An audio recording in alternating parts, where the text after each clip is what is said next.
महाराष्ट्रातील अनुदानित आणि अंशतः अनुदानित शिक्षक शिक्षकेतर बंधू आणि भगिनींनो नमस्कार। या महिन्यात 2 जानेवारी आली, पण डिसेंबर पेड इन जानेवारीची बिलं अजूनपर्यंत कोषागारात गेली नाही। दर महिन्यात मला अंशतः अनुदानितचे फोन येतात, त्याची सवय झाली होती, पण या महिन्यात अनुदानित शिक्षकांचे देखील फोन आले।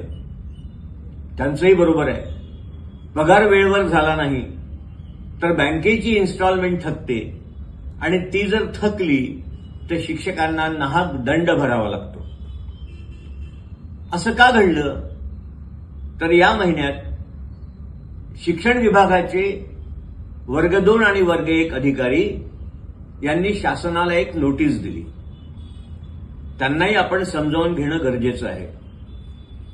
इतर अनेक कारणं असतील एसआयटीच्या चौकशीची, पण त्यातलं एक कारण असं आहे की शिक्षणाधिकाऱ्यांच्या काउंटर साईन वेतन देयकावर असतात। आता वेतन देयक प्रथम तपासून येतं मुख्याध्यापकाकडून, मग ते पे युनिट सुपरिंटेंडंट तपासतात आणि शेवटची काउंटर साईन असते शिक्षणाधिकाऱ्याची।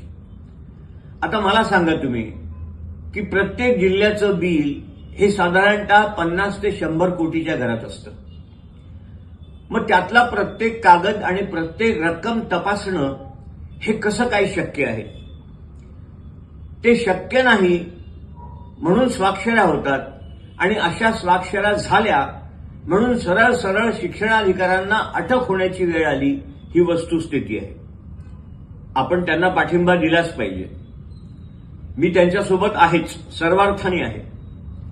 मी शासन आणि संघटना यांच्यात मध्यस्थी देखील भविष्यात करणार आहे।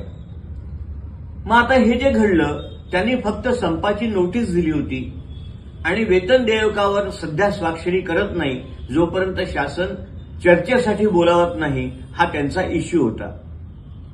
मी आज प्रधान सचिव शिक्षण यांच्याशी देखील या संबंधात बोललो, पण त्याहीपेक्षा प्रभावी असं झालं की मी शेषरावजी बडे, जे या संघटनेचे अध्यक्ष आहेत आणि स्वतः शिक्षणाधिकारी आहेत, त्यांच्याशी बोललो।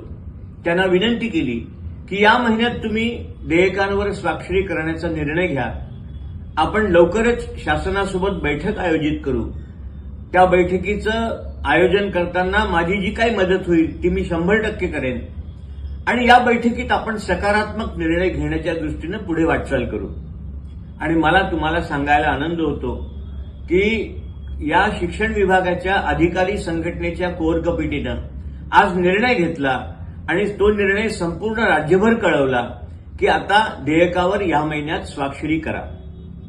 आता स्वाक्षऱ्या आज होतील, उद्या बिलं ट्रेझरीला जातील आणि लवकरात लवकर पगार होतील। पण आता तुम्हाला सांगण्याचं तात्पर्य एवढंच आहे की आपण सर्वांनी देखील या बाबीकरता अधिकारी संघटनेच्या मागे उभं राहिलं पाहिजे। आपण जेव्हा एकमेकांना साथ देऊ तेव्हाच हा विभाग नीट चालेल, असं माझं मत आहे। तुर्तास एवढेच, आता पगार लवकर होतील।